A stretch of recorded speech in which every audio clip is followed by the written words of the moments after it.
Over the last 18 years, my journey with food has definitely evolved. At first, I used to be terrified of eating anything new, and I used to stick to the same handful of meals. I used to dread weddings, parties, and barbecues because I knew that my blood sugars would definitely spike, especially during the night. Then I discovered a book called Carbs Cals.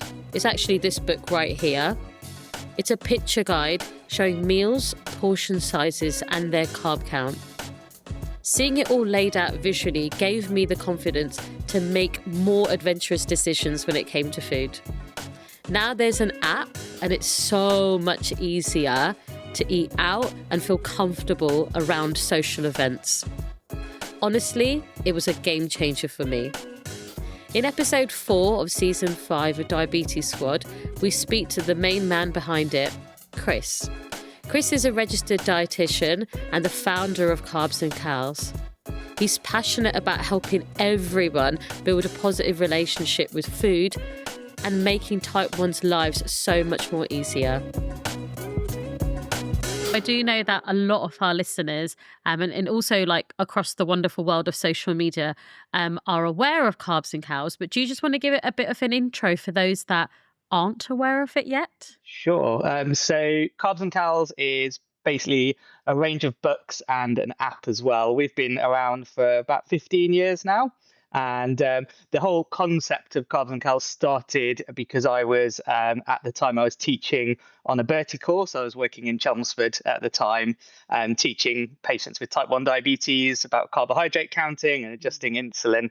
And at that time, we had really just lists of foods, mainly lists saying what 100 grams of, say, rice was like 30 grams of carbs, but there wasn't really any images or any ways of making it more simple for people. So the whole concept came out of a need really to try and improve the educational resources that are available at the time. And so along with a friend of mine, Yellow, we basically started taking some photos of food and put together some resources, which then turned into our first book. And so Carbs Cals, the first thing that we ever made was a book that we self-published. And it's basically a book of lots of different foods and lots of different portion sizes of those foods to give people a visual aid so they can look at a plate of food, for example, a plate of rice, and be able to match what's on the plate in front of them to one of the photographs to save the kind of laborious of weighing foods out and just helping make carb counting much easier for people. So that's kind of how we started out. And since then, we've published quite a few more books, and we also have a app as well. Yes, I couldn't have phrased that better because, if someone says to me, how much is 50 grams of cooked rice or like 50 grams of or 100 grams of penne pasta, I genuinely don't think my brain would be able to like visualize it. Besides the point that I do it kind of anyway, it's really hard to visualize. And I also think for the resource, which is obviously the book and the app, for those that are of various age ranges, I think it's super, super helpful. My book has got like post-it note in certain pages before I moved on to the app because it was just easy to see those are my common foods. That's how much insulin to give. And with all the wonderful world of technology, how long did it take you to go from the books to like actually getting it ready, like accessible as an app?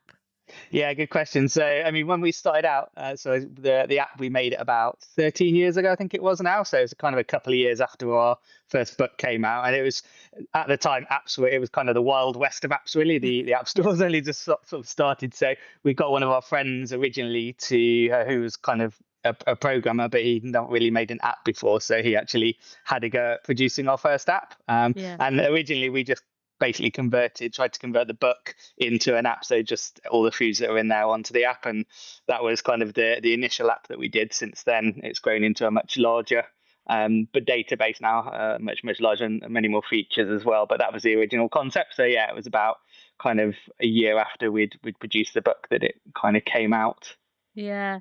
And like just emphasize the sort of like aims of the Carbs Cals in terms of having it as a resource. Let's just think of it as what it is. And it is, you mentioned it's a learning resource, as a resource. And so like, if I said to you, what was like your top few aims that you wanted to achieve from this resource? What would you say they were then? And also, like now, have they sort of evolved or changed?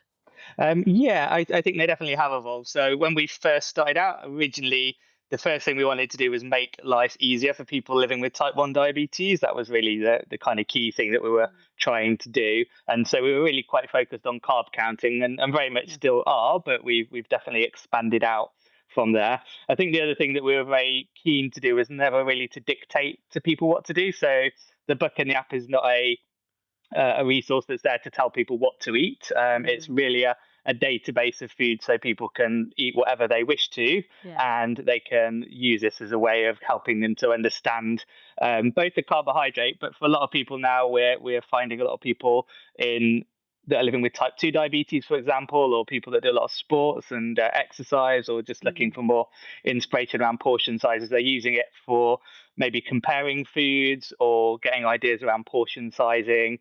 Other people might be using it to track fiber. And there's many other health conditions as well. So I know a lot of dietitians, for example, that work in areas like cystic fibrosis and in renal as well, are now using it with their patients. So it's kind of morphed into something bigger than we originally set out to do, which is fantastic as well. I think that's definitely it. I mean, I've got friends, but also like my husband, who's not diabetic, who can look at my app and say, oh, but it also has this, this, this. So for him, he can make more informed choices as to, okay, simple as, should we go for a potato or a sweet potato fry or wedge? That kind of level could also be a case of, oh, actually, I think I might go for the sweet potato because it's a little bit more healthier, or just those little tweaks that can happen. But I love the idea that it's sort of reaching people beyond the diabetes world as well. I think that's pretty awesome. And like, even I'm literally looking at my phone because I'm looking at my app. So for example, for those that haven't seen it, the app is, I'll share it also online also. But I feel like for me, I mean, you'll get to see what I eat, but for me, you can sort of favorite or gives you suggestions as to what you are having quite often. So rather than scrolling through it, you can go, oh, I've had a pan of chocolat off late, why not? It's the bank holiday weekend. And I can sort of see it and I can click on it and go, yeah, that's what it looks like. I could obviously look at a packet and read the pack, but if you're out and about, it's just easier, And I think that for me is the accessibility is so much easier. But what I wanted to really push is, when did you sort of approach the idea? And I feel like for me it's recent, but approach the idea of getting big boy sort of restaurants involved in this. How did that happen? Yeah, well, it's always been something we've wanted to do, and I guess probably been about 4 or 5 years now. We've been working with a new company, a new app company, and that's why you've seen quite a lot of changes. So the app moved over to a subscription model about 4 years ago now, and that's really allowed us to be able to add a lot more features to the app, a lot more foods. So we've got about 200,000 branded foods now, and then we've also been putting a lot of time and effort into the restaurant database and the cafe database. So you've probably seen normally about every month now we're adding maybe 2 or 3 new restaurants, and it depends how big those are. And yeah, in terms of how we do that, it's a matter of kind of gathering that data from those restaurants and the images as well. So it's quite time laborious. We have to go back every now and again, and when McDonald's update their menus, as they do quite often, or other cafes, Starbucks, whichever ones it might be, and we're having to go back and check those quite regularly to make sure all the data is as up to date as we can make it. And that sounds like a massive mission in itself. Like, I couldn't even imagine like how you would approach, like McDonald's or your Starbuckses or your Pret a Manger, whatever it might be. And, say to them that, oh, we need an updated version of this. Like, in my mind, it seems like it takes more than a year to get all this information. Is that the case? I mean, the data is available for a lot of the chains on their website. So we're able to, so it's kind of out there, but it's the actual process of then checking all of that data. And so it does take a long time. And that's, we sometimes, I will say, we do sometimes get criticized for the app being a paid app, and I think people don't always understand the kind of amount of time and money that goes into kind of getting all of the data that's actually in there and presenting it in the way that we do. So that's why there is a charge to it. There's not really getting away from how we have to do that to be able to make the app into what you see before you.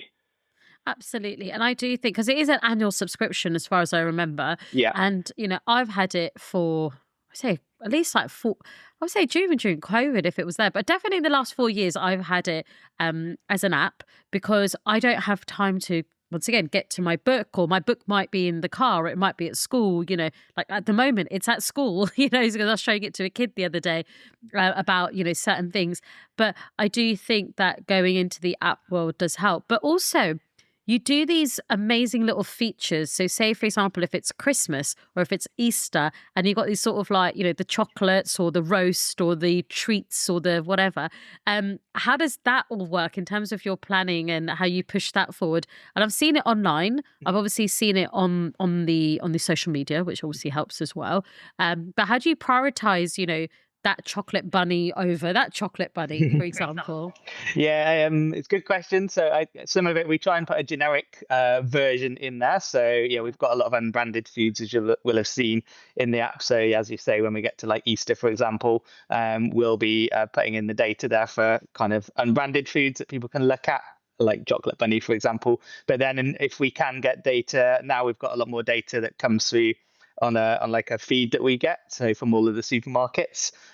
Some are easier to get than others, so there is some missing data. I'm not saying we've got 100% coverage of every product that's in every supermarket. I don't think any app will be able to give you that, but we try and get as much data in from those as possible. So that's why we've got a whole range of different foods in there. And then on our website, like you mentioned as well, so we've got a website which is carbsandcals.com, and we've actually got, you can sign up and get 50 free PDFs on there. And so on there, we've got all of those resources. So we've got ones for Ramadan, for example. We've got Easter ones, Christmas ones. Yeah, so the whole range of different resources. We've got a pictorial kind of hypo treatment guide on there as well. Yeah. And also, like, this is another thing that, for me, I think when I first got the book, I think I was borrowing it off my diabetes nurse. It was a case of take some pictures on your phone if you can. If not, next time we have an appointment, let's talk about this. But there's a lot of foods from like different cultures that, and in the initial book or in the initial sort of resources, I couldn't relate to all of them because that's not the sort of stuff that we were eating at my parents' house. I wasn't also very... Truth be told, I don't think I was confident enough to read the back of a packet and then divide the 100 grams into, it was a lot. So how did you make the shift, or how did you collaborate with others in order to produce the sort of world food resource? So that book came about, as you say, it was a collaboration. So it was with a dietitian and a GP that work in Northwest London. So Salma and Joan, and they basically approached us. It was something that we've been approached for a number of times, and I knew Salma already, and she approached me with the idea about making the World Foods book and how we might go about doing that. And again, it was a lot of effort and time and passion that went into producing that, and a lot of the foods were shot in Salma's kitchen in Northwest London. They actually went out in the community, spoke to different groups within the community, gathered data about what people were actually eating, different recipes, and then they had to kind of work out the actual nutritional data from that as well. So it took a good year, and I think it was about a year and a half to actually do all of the work and produce that resource, which is also on the app now as well. But it was all basically through collaboration and the want of dietitians and GPs to actually make resources that they could use with their patients. And that's where, as I say, the original idea came from. So it was really that need to just try and help people and have something that people could relate to as well. And I definitely think it's also more accessible to type 2 as well, because there are people of like a certain communities where it does fall quite heavy within the type 2 community, and looking at sort of different regions. So, for example, it wasn't just, say, I don't know, from a personal point of view, it wasn't just like the Gujarati community, or it wasn't just like the Bengali community of like how we cook curries, or the Punjabi community, or whatever it might be.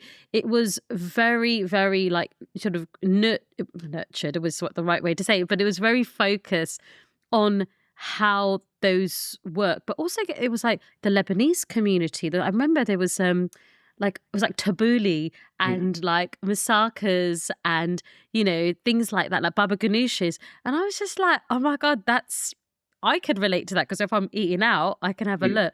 But for those communities, it was so great. Like, you could see that actually having that tabbouleh or that masaka or whatever it might be is better than just having like pita and hummus, So that I thought was really great. I mean, have you had any feedback from the community? Yeah, we've had huge amounts of feedback, both from healthcare professionals and people living with diabetes as well. I think from healthcare professionals, as I say, it opens up that conversation, and for people living with diabetes, it's actually, if you're having that conversation with people, and you've got, I use it in my clinics as well, and I've got the book open in front of me, and I'm talking to someone and sort of showing them different portion sizes. People can relate to that because it's food that they'll be eating at home, rather than a generic picture of some rice or something. If you can relate that food to actually what people are having at home, then it's going to be much more easy for them to understand, and they can kind of take on board that information as well. So yeah, it's definitely made a big difference. Yeah. And I think also there's something about sort of in a sense of having positive food habits. So, from a personal point of view, when I was diagnosed with type 1 in 2007, I just said to myself, I can't eat this, I can't do that, I can't live my life like that. Now, the eat thing can definitely, for myself, once again, I did create some really negative habits with food, such as I remember I said to my mum, I was like, I'm never going to eat rice again. And, from an Asian household, that's a little bit tricky for her. But I was like, I'll eat the breads, but I won't eat the rice. Or at family functions, I would be really weird about eating certain curries that were made with potatoes, and I would probably eat more sort of the more lentily vegetable curries, which are fantastic as well. But I sort of had like a really negative sort of blank on certain foods. Even something weirder like popcorn. I was really weird about popcorn. I don't know where that came from, but I don't know. Somebody said to me like, popcorn, I mean, you have to obviously count it out, and also, is it salted? Is it toffee? Whatever. But you can start as a diabetic to like develop these like really negative habits and perceptions. And for me, and once again, this is for myself, I feel like with the Carbs and Cal ethos, it sort of said and this is what our diabetes team have said to us. They're like, you can eat everything, you just need to portion control, or you just need to like a ratio or carb control in that sense, in terms of insulin as well. But the resource made it feel like, I mean, I was looking the other day and it was like, I was at a service station, so I was like, oh, you can have a Burger King, because the Burger King, like, choosing what you want from there is telling you that many carbs is reduced in that meal compared to maybe having this other meal.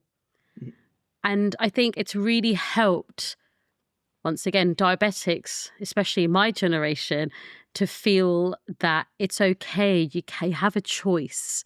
You don't just need to eat this one thing for the rest of your life. And when you're out and about with your friends, or if you are stuck at a service stations, you can have that burger or that pastry or whatever it might be, which isn't deemed to be as healthy. But in a circumstances like that, you've got the app and it will tell you straight away, rather than, I mean, yourselves, you've done the hard work. You've trailed through, the websites of these like food chains, and you've gathered all the core research. And for us, we just need to click, click, click, and it's all there. And I think it's pretty accurate. I mean, I don't know what people have said, but I think it's pretty accurate. What feedback have you had from people in terms of, if it is as accurate, say from the big chains, or have people said that actually that has caused a hyper or a high or whatever it might be? Mm-hmm. Yeah, well, it's great. Firstly, it's great to hear that, you're finding it so useful, like you mentioned. And I think in terms of accuracy, generally people are very happy. Occasionally there's might be, an inaccuracy that's come through on a feed from some of the branded foods. So that's something that, if we ever do get any feedback, we always look into why that might be. Occasionally, people do say that they think, a certain food restaurant is incorrect. It's difficult to unpick that sometimes because, again, if we're getting values from a website, Yeah. then there is possibility that the company that's put that data on has made a mistake. There's also other reasons people might be having a hypo as well, of course. So it I may was just not be about the to data. say, yeah. I mean, like, did you go for a run and then try to eat a McDonald's? Exactly. Like, let's be real. If you had any alcohol, or there could be a whole range of reasons, of course. So we always look into things. So I would say, if any listeners have got any concerns about any foods that are in the database, they can always just contact us, and we'll always look into it just to make sure. Yeah. Yeah. And actually, that reminds me, like, how do you sort of prioritize? So, say, for example, you're like, right, we're going to approach these restaurants. And I know you said I think it's every month or every 4 weeks or whatever it might be, or every so often, like, you do update it, which I do appreciate. I think it's pretty cool. But, like, how do you prioritize, even non-restaurants or certain types of foods? Like, how does it work? Do you have a big team, or do you pitch it? Do you have to almost sell it to the rest of the team? So a lot of it comes from, we've also done a lot of the bigger kind of restaurants and foods now, but now when we're looking at what do we go to next, then we'll actually take a lot of feedback from customers. So we'll be looking maybe what people are searching for on the app. So if we've got things that people are searching for and they're not finding them, then we know that we can look into the sort of the data on that. So that's where we might prioritize. Or if someone emails us and says, please, can you add this restaurant? Then we'll look into whether we can or not. Sometimes there's no data, so it's not possible. But where we can, we'll add it to the list, and then we'll try and get that added. And if got a few people asking for the same restaurant, then we'll prioritize that and get that done. Next. Yeah. I feel like even when you were saying that, I was trying to think, like, what have I tried to search for recently that hasn't come up? I would definitely say, like, in the last 3 years at least, everything does come up. And I may have to like type it slightly differently, if that makes sense. So for certain brands, or I think the other day so as a vegetarian, I'll have veggie sausages, and there's various brands available, from like your high street brands, like as in your little vegetarian ones, or like your kind of more premium ones as well, like Cauldron, etc., or this or whatever it might be. I feel that is like the food alternatives is maybe how I'd phrase it. Is a big thing, even for those that aren't vegetarian who want to try, being healthier or protein heavy. That's something. But you do find yourself looking at labels a lot just to be like, is the app correct? You're kind of like checking both. But I know that, yourselves, as you mentioned, have done all the hard work for us. What's next though? Like I don't know if you're able to tell us, what's like the next thing that you're working on? I can't kind of go into too much detail because the problem sometimes when we mention features is they may not always happen. They have to go through a lot of testing, and I don't want to say we're definitely doing something, but I guess I can tell you one of the things that we are looking at doing, and we've already started working on, but I don't know when it will happen as yet. But we're looking at basically making it easier if someone's moving phones, or if someone loses a phone. At the moment, I would encourage anyone that's got the app to make sure you're backing it up regularly. So make sure you do that at least once a month, if not more often. Put a little diary reminder. Because if you lose your phone and you haven't backed it up, so to back it up, just so you know, if you go into the profile section of the app, there's a little backup section. And that will back up all your app data for the Carbs and Cals app in there. And then if you ever lose your phone, you'll have a little backup key that gets emailed to you. So that's a good thing. But we are looking. That's a good tip. I feel like I'm reminding myself of this as well. We're kind of looking into sort of an account sort of based sort of system at the moment. So you'll basically be able to, if you wish to, kind of have a login into the app, which means then if you change from like Apple to Android, for example, then you can just transfer the app over easily. Or if you were to lose your phone, it would back up, and then hopefully eventually syncing data, so syncing it across devices as well would be something that would be involved with that. So that's one area we're looking at. We also kind of, I guess the other thing where we're, if people have any feedback on this, we're always open to hearing what people would like as well, but just kind of thinking about how we can make the app maybe useful for for maybe more people living with type 2 diabetes, what else we could be doing there. So in terms of maybe sort of health education, so we're looking at other options around that. So that could be, like swaps ideas, for example. But yeah, we've got a whole big list of things we would like to do. It's just working out what to prioritize and what's going to be best for people. Yeah. I've already thought of an idea that I'm happy to give for free. Like, I will happily pitch this idea. Go for it. Something about recipes, which once again, I know is probably a whole big thing, but there's something about, for type 2, especially for type 2 in terms of recipes. So you can say, from my Sainsbury's shop, I'm going to get blah, blah, blah, blah, blah ingredients. And from it, I'm going to make, I don't know, a casserole, for example, or I'm going to make a dal. And that's already kind of preparing people to go, especially for those that do online shops, these are the essential items. This is what you can make from it. And you're already thinking to yourself, because I know when I try to do as much meal prep as possible, which is very hard sometimes, you're thinking, right, I'm going to buy, a tub of, I don't know, mushrooms. I'm going to buy this. I'm going to buy some spinach, buy some pasta. How many meals can I get out of it? Because things like this are quite expensive. Raw ingredients are really pricey. So if I'm able to get, I don't know, a dal, a casserole, a veggie lasagna, for example, out of it, then that is going a long way. But I guess that's a whole different app in my brain as well. I feel like I've added more to your plate. But there's something about budgeting I do definitely appreciate from the app, because you've got your more, I would say, premium supermarkets as well as your everyday supermarkets as well. I feel like that is fantastic for reaching as many people as possible too. But like you said as well, I do feel that having all of this knowledge and making it accessible, what other plans do you have to sort of make it accessible, especially for those that might not be on social media, or I don't know, they attend their appointment, I don't know, once every 6 months, and it sort of, drifts in terms of keeping on track?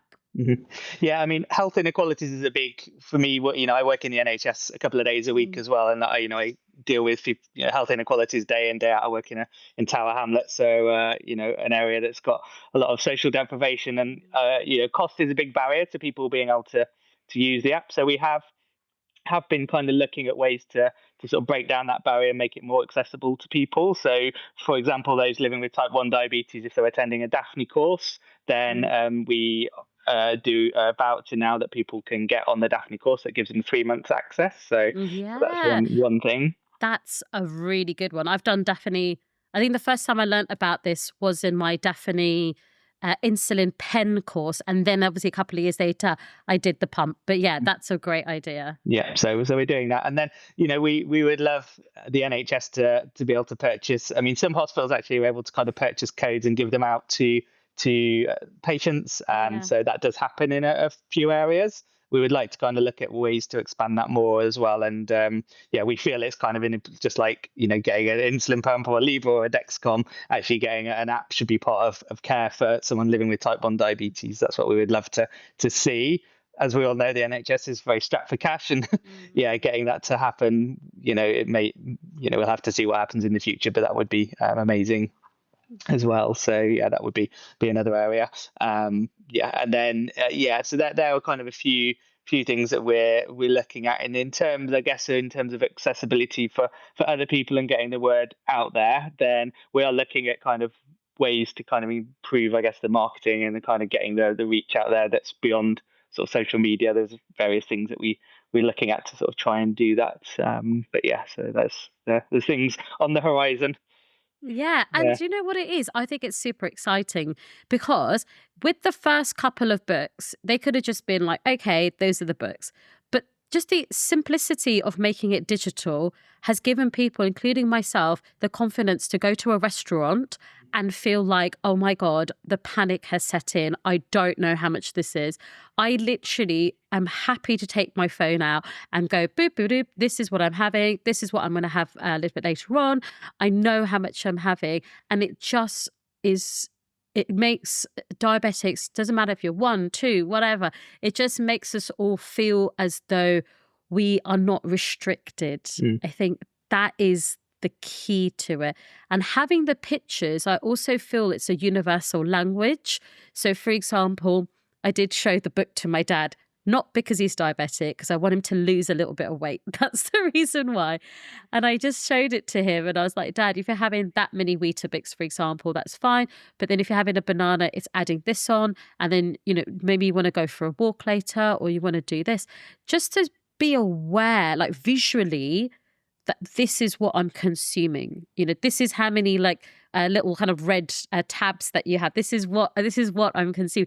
Just so you can see like how much sugar is going in or how much glucose, and just being aware. And that the idea of not writing it down in a list, which is not great for everybody to access, especially with literacy.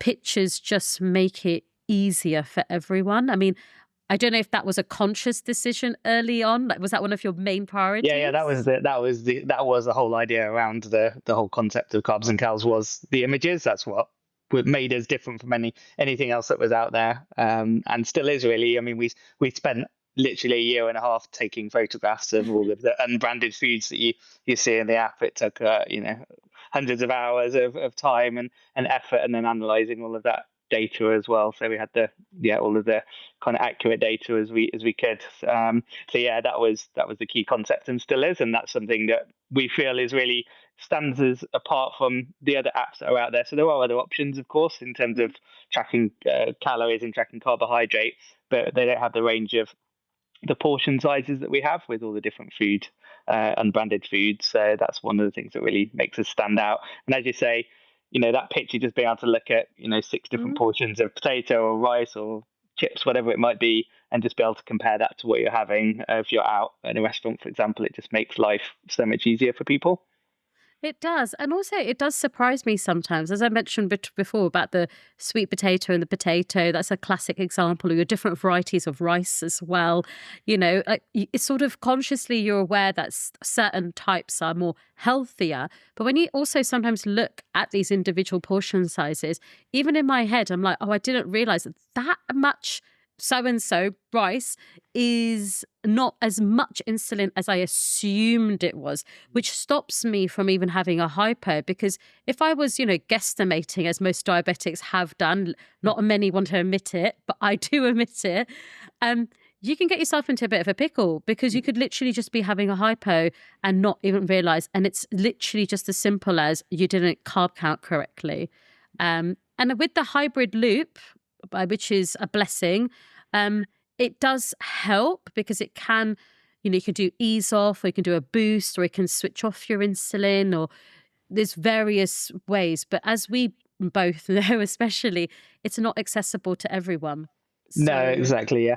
And actually, even in the data still with hybrid closed loops, the kind of gold standard, if you like, for getting the best kind of out of your hybrid closed loop is still carb counting at this stage. So there's certainly work that's been looked at about saying, is it a small, medium, or large portion that I'm having, and having that customizable to you as an individual. But carb counting, for those that can do it, I mean, there are certain people that just really struggle with carb counting, even with pictures, and it's going to be very difficult for them to do that. So, but for those that can, carb counting and being accurate with your carb counting is still going to give you the best out of your hybrid closed loop as well.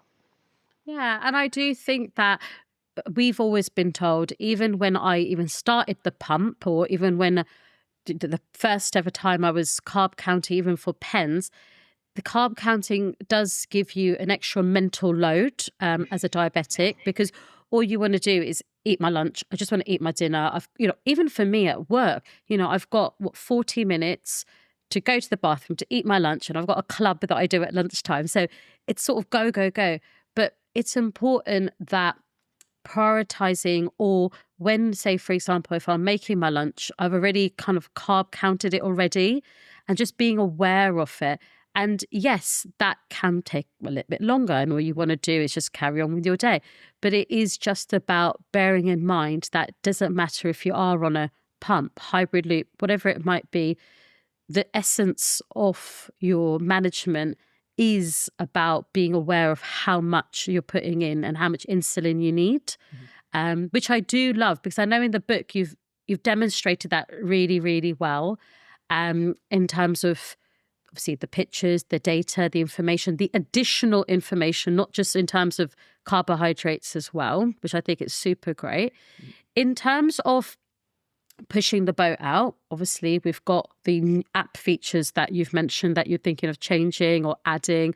There's the Android versions that obviously for those, say for example, with certain pumps, you can only use an Android phone. So that's, great to put that on there.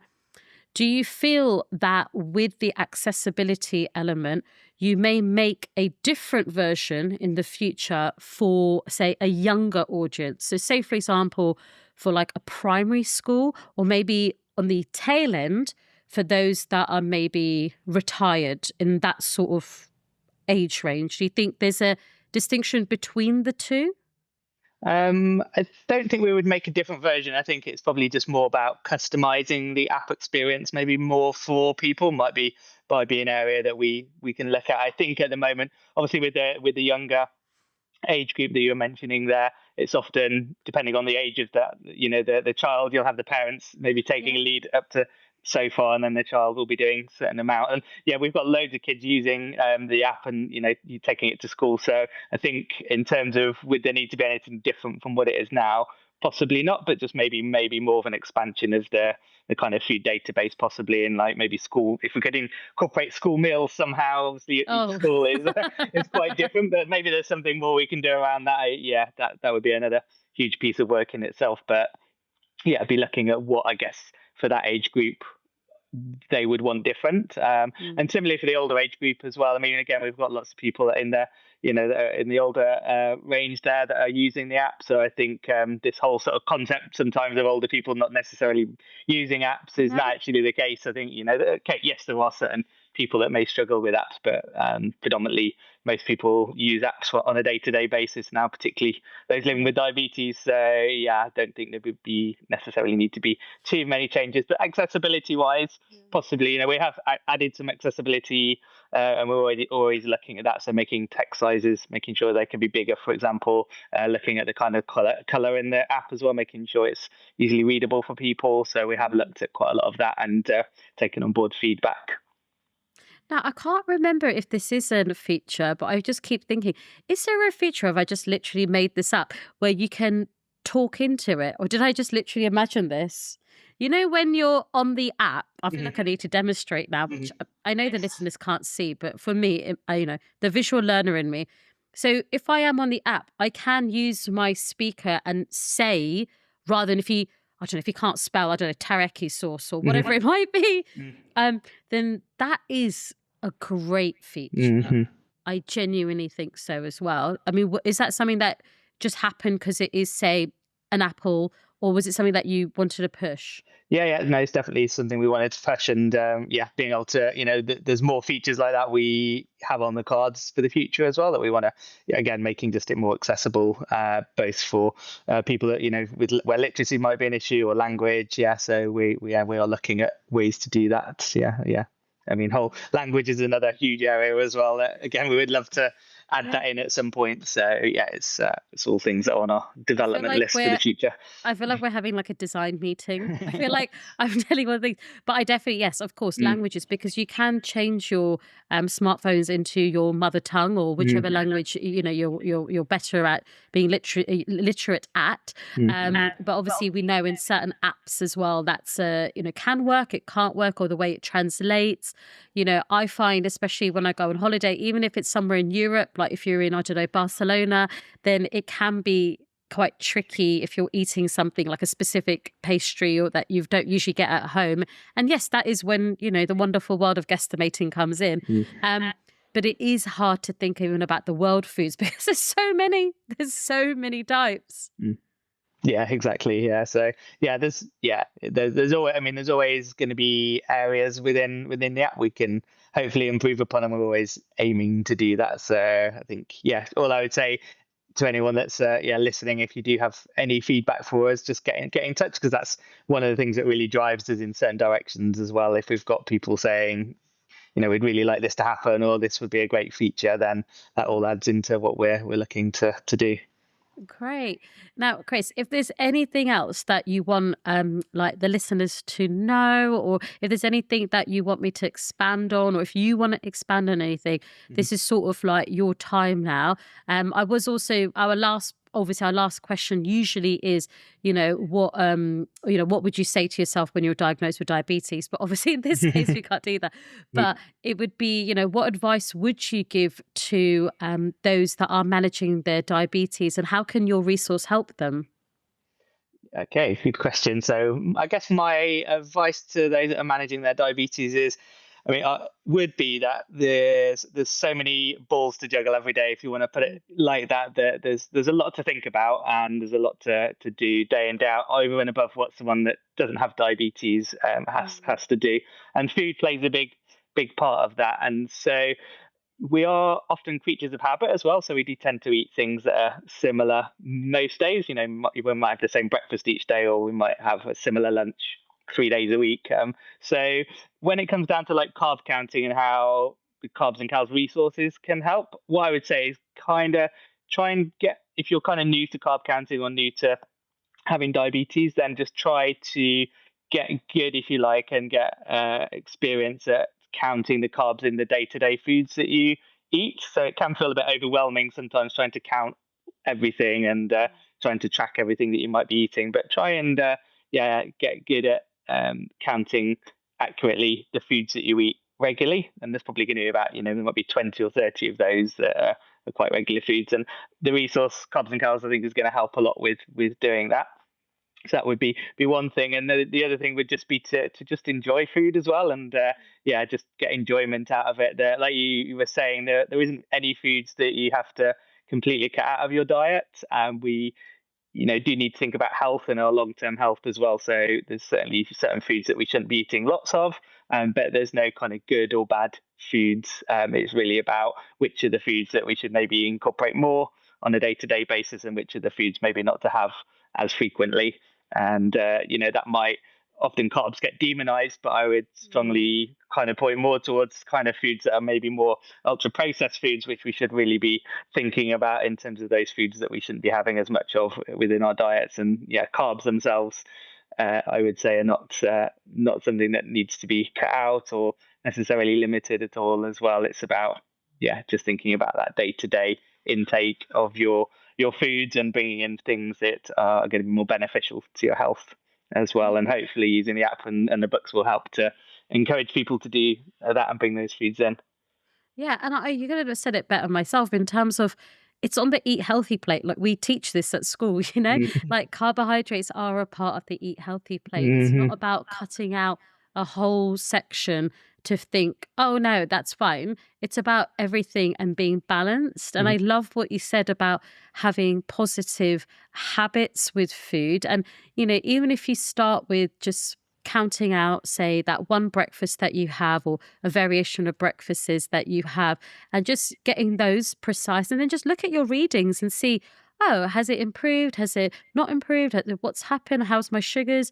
And I think it's just about that confidence of thinking, oh, I need to learn another thing. I need to do this other thing. I'm already managing my diabetes here. I need to do another thing. But I couldn't sort of scream about it louder, in the sense that for me personally, who has had a roller coaster journey with type 1, the denial stage, the acceptance stage, all of that.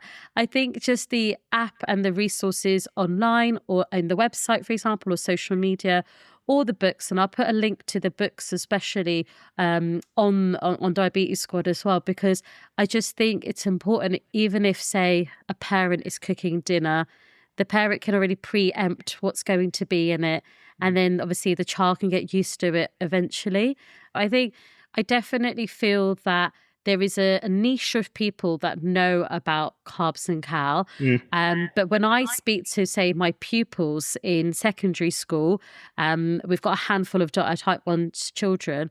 They say that they say, oh yeah, I've heard of it, but I've not really looked at it. Like my nurse showed it to me. And I always say to them, there's a copy in medical, there's a copy in my office. Just have a look. Just have a look through it. And you might not realize that that sort of food is in that book as well. And, you know, for many people, as you've mentioned, the accessibility to the app might not be as easy or straightforward, but through the different fundings of the NHS across different parts of the UK, it might be something that in the future could be accessible through the Daphne course or the clinics, which I think will be such a godsend to those young people, especially. Yeah, definitely. And I'd probably encourage people to talk to their diabetes teams as well. Ask for it. We've actually quite a lot of primary schools get in touch with us and purchase the app for their pupils as well. So they might have a couple of pupils that are there, and they'll actually buy them an app to have as well. So so hopefully, you know, that's something we want to try and encourage more of, and see how we can work with schools and with other diabetes clinics as well. Thank you so much for your time, Chris. Honestly, I really I'm an enthusiast anyway. Not because I love doing what I do, but I can tell you firsthand that the app has had such a positive impact to my relationship with food.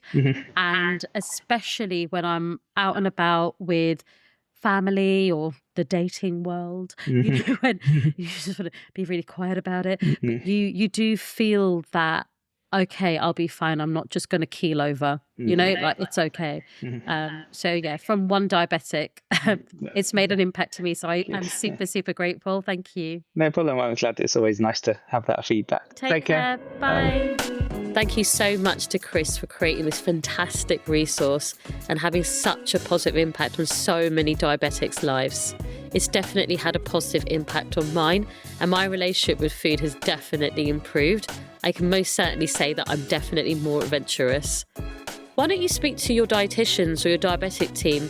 Have a look through the book, have a look at the app, and try it before you buy maybe. Maybe your relationship with food could get better as well. The podcast is written and presented by myself, Manisha Vidgama. The producer is Matt Wareham, and it's a Depicted production for Diabetes Squad.